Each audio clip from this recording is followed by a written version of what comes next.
the plantation. Yeah. No, I agree with you. So, I think it's a rich plantation, but it's still a plantation. Right. So guaranteed money is the bill here. Right. And that's right. And we talked about get everything something. you can. Thank you. And when you're fighting any corporation, damn near, I'm rooting for you. Yeah, right. Because I'm against corporations in general. Right. All right. And so just give you some background data, because some of you guys have already heard this. This is what happened as it relates to the $40 million apart. Revis agent Neil Sportz told the Daily News that owner Woody Johnson's contention that Revis Camp turned down a personal meeting with him was a blatant lie. So the media is still running. And the Daily News reported that the Jets have offered Revis a 10-year contract, which we already discussed. That was about $120 million packaged to $160 million. So the bottom line is they're still positioning, and I still think because of the lockout looming next year and what's happening, that the owners have taken a stance to turn around and say, and they say this, they said there's one contract that the Oakland Raiders dished out by Al Davis was going to be a market change, and none of the owners followed suit with any other defensive back in the league, and that Asamoah got the contract, and he said that they were saying we're not going to follow that trend. This reigns to be a bigger land-shaped contract, because if they give it to him, now they point contracts that all defensive backs will now be trying to usher in. So I think this is what they call the contract that represents a bigger message, that we have to break this type of conditional contract because we already stood pat on the one that Al Davis gave up, and not all the owners are standing behind that type of deal. And with the next year coming up, I think Darrelle Revis is in for possibly not playing at all this year. And if not, does he lose his weight and value? Or do you see him playing with another team? So before I tell you which teams that possibly could be available, where do you think Revis will be at this point? If they don't get a contract by the beginning of the first game, I think they're going to get a contract. You think so? Yeah. It's going to happen? How much do you think he's going to get, man? I mean, I know it's kind of hard. I think they do a lot of running around. I think this is how you know. If the team's not doing this, you're not really pushing them as far as you should have. Okay, so in other words, this is like the chess. Poker. You need to make them sweat. So the chess master's on. Yeah, I think I congratulate him. Make them sweat. So if they're not pissed off, right. You didn't get the right deal. Right, and I agree. And remember, the owner. See, the owner I think is already out on the ledge, because what he said is, I'm putting it out there that we're nowhere close. So somebody's going to look like they're going to give in. Who stands the better chance of giving in? The owner.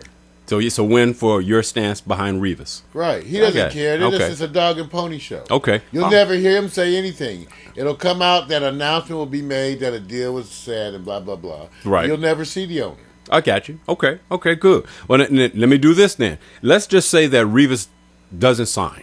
Yeah. And he's considered the best in the business. Will any team let him sit out for the rest of the year until next year? Or are they chomping at the bits to go like, don't sign him? No, there are too many people who need it. Okay.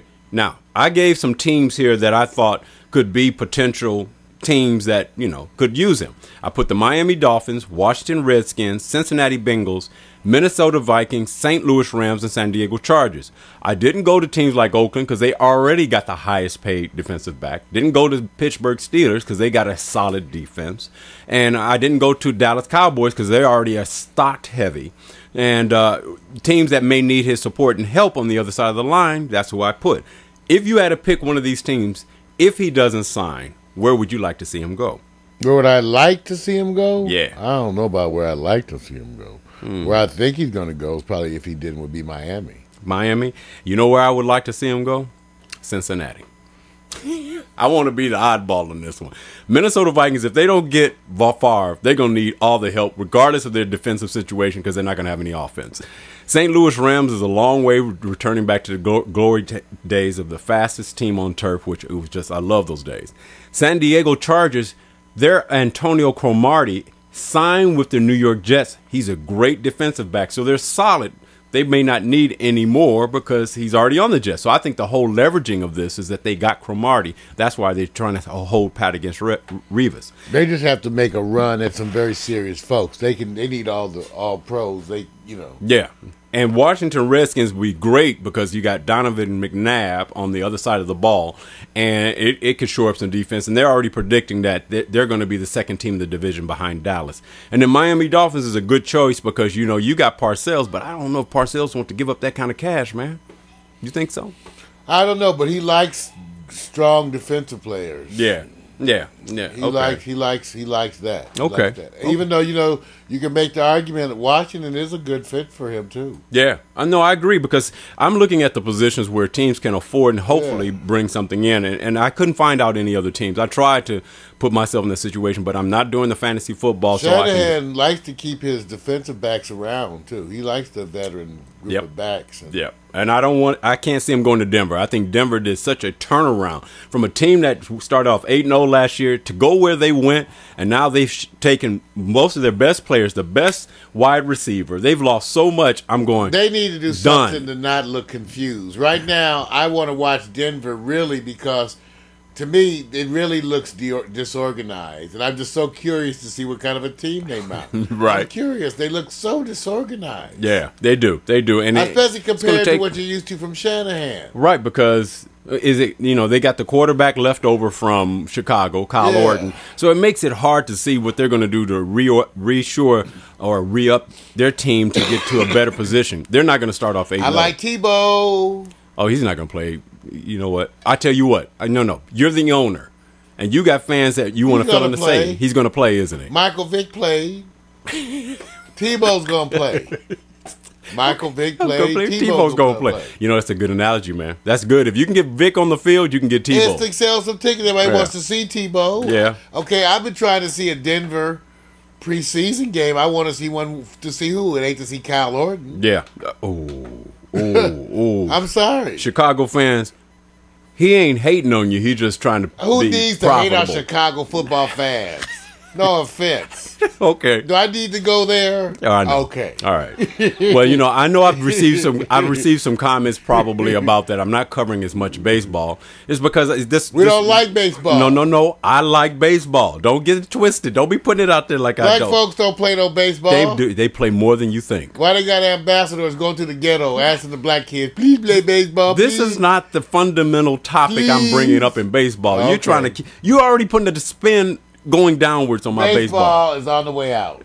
No, it's not. They got to deal with baseball being threatened right now by checkers and air hockey. Okay, let him get his wind out. He's already. Who cares? Okay, so only people in New York. Wait a minute. The only thing they win. If you ever had to pick a team that you would like to follow, what team in baseball would that be? Don't say the Vancouver Vulvas. I knew it. My See, it was going to be a sexy. Vulvas. I warned you guys it was going to be the Vancouver Vulvas. All right, let me just go on with the topic because I'm running out of time. I need support here in baseball. All right. I haven't covered baseball as much because really there has not been what I call the established rivalries that really work. And the reason why I say that, and please excuse me, I have a typo on the display, and I'm not going to even go to it because you guys are going to say, "Oh no, he didn't." Check it out. The Cincinnati Reds and the Cardinals had a brawl yesterday. Now, the media had took the story because of Brandon Phillips of the Cincinnati Reds basically said, I hate the Cardinals. I hate the Cardinals. Matter of fact, he pulled over a journalist in his own way to be able to tell him. And usually the day after, the owner goes back and says, don't say that. And then when he comes back, the journalist comes back. This is what the reporter said. I was scared to come back because I thought he was going to hate me, jump me because I reported it in such an inflammatory way. And when he saw Brandon was happy. So Brandon basically was happy because he hates all the Cardinals and called them bitches. Now, I heard it. Okay, now here's you need to win when you do that. No, but here's the part that made the brawl that never took place. See, the part I like about brawls is that it looks like it's a brawl when a whole bunch of people are all there and they look like they're shoving and pushing and pulling, but nobody's swinging. So here's my case. There wasn't a lot of swinging. No, there was none, not at all. It looked like rugby to me. Right, some people got some punches in, but not punches that's traditional, like kick, knee, step, whatever. A bunch of guys that were trying to get really friendly. Right. Now here's the part that I want to get to. Brandon Phillips comes up to the plate. Now, in a gesture of what they call good sportsmanship, he taps the shin of the catcher as to say, hey, what's up? And that started. Well, the catcher's response was this: wait a minute, you're the one that hates us all, right? So why are you trying to be like my friend right now? Right, and I'm not sure it was that kind of a tap. I mean, we have to interpret it. First of all, don't touch me. That's what he was saying. Don't touch me. Whatever you're trying to communicate, just do it from a distance. Right. Now, which leads me into this thing. Here's the problem I find with baseball, why it's hard to follow. Because it's a little ball? No. It's like ping pong. We need a really big ball. You're right, like basketball or football. Yeah. Them little balls, I don't know what we're doing. Okay, I'm going to leave. Right. I want you guys to know that I'm trying to keep a focus here. But I know he's relaxed. He's got something coming back for me. I know he's going to hit me with something. I'm trying to assume my favorite sexual position. Okay, check it out, you guys. This is the part. A lot of guys said mine too. No. That's mine too. No endorsement. Hey, Mario. We have women fans, and we have lost some. And some of the women fans are going, my husband loves that position. Yeah, right. My husband always, did he get that from Mario? No, he didn't. It ain't working, man. On the couch, right? I can't wait till we get some co-hosts, some female co-hosts, to see how this works out with your inflammatory sexual innuendo. I'm sorry. Okay, check it out. Here's the part that I think is missing in baseball. Number one, they need more intersectional rivalries. Why? The hardest thing about having a rivalry that most of the time is between, it's the AFL, in this division. And, you end up going like, okay, wait a minute. Boston Yankees, they'll never be in the World Series together. So the rivalry is really when they play games and if they make it to the championship but never to the World Series. The same over here in the National League. The problem with them trying to stir this up and make it into a brawl, it never lends itself to the end game, which is the World Series, like the Lakers and Boston. And I hate it so much for that reason that they can't even build up a rivalry when you get to the end game. So we're left going... True. This is the rivalry. So have more intersectional games and then have something established over a period of time. Because right now the World Series is a loss. It's a loss to me. There's no rivalries because they got all those sissified names for their teams. Oh, no. I'm not going out Angels, there. No, dude, I ain't doing that. We need to have names like, I'm not... The Massacre Killer. No.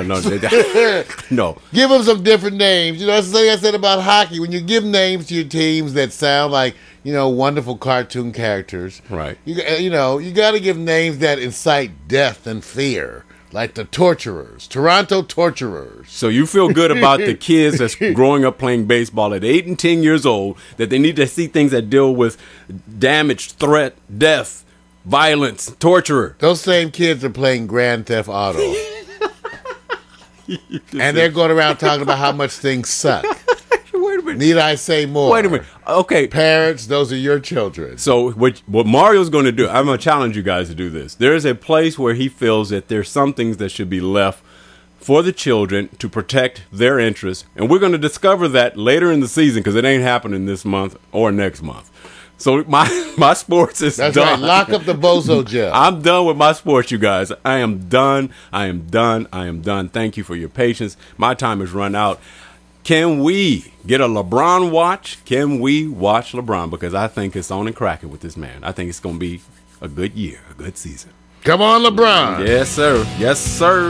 Victor Allen's New Sports, where we discuss LeBron James and football, basketball, and all the men running around while the women cut off their balls in court. Wait a minute.